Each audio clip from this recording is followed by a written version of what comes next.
is trying to repeat what he did just a year ago. He was able to lead his high school to the PSAL championship. Well, Greg, he was a four-time All-American selection in high school and a unanimous one at that. He's won state titles before, but this is a different animal than high school. And, you know, for Wisconsin and their consistent appearances in the tournament, guys, they don't just show up and leave now. I mean, they often go deep in the tournament. Sooner or later, I think they might go all the way again. Duncan against Peyton. Kicks it to Decker. There's 37 seconds left here in the first half of the game. Williams with the block. And so it looks like the Badgers will retain possession here.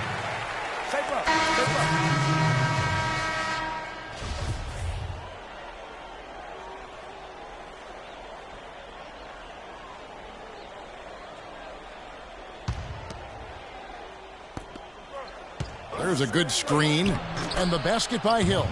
Guys, that time he went for the fancy finish for us there, man. That was sweet. Jayhawks leading by 5.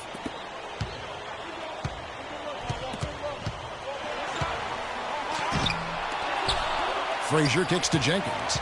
Down low. Here's Williams. No good. Wade with the defensive effort. And it's Conley penetrating. And that one hits back iron. Williams. Shot is off.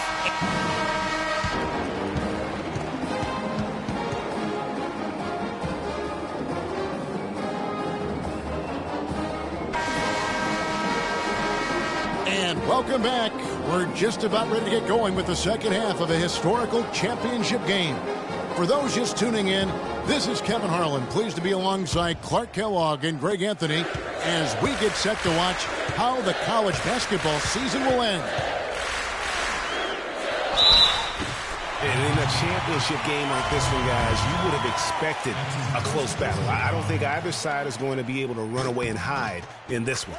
And, Greg, tight games like this are where legends are born. I mean, if a player like Freak can come up huge in this final half of play, he'll anchor himself in school history as one of the greats to ever play the game.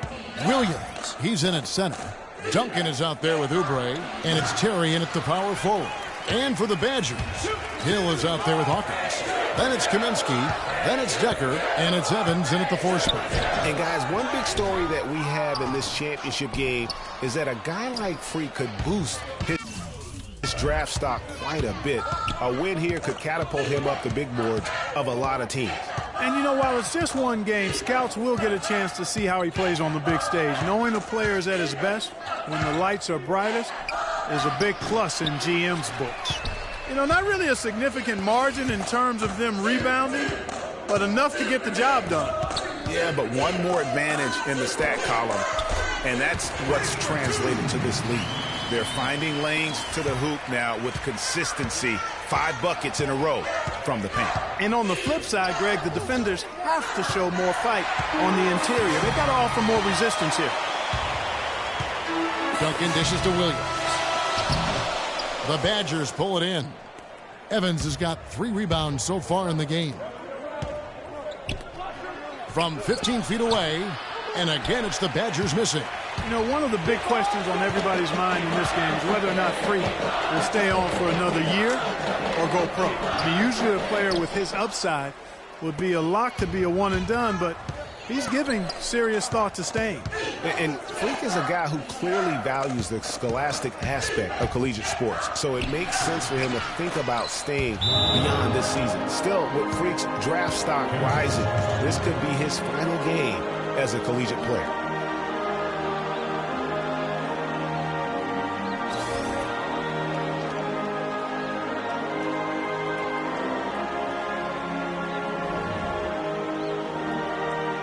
So both teams making some changes here.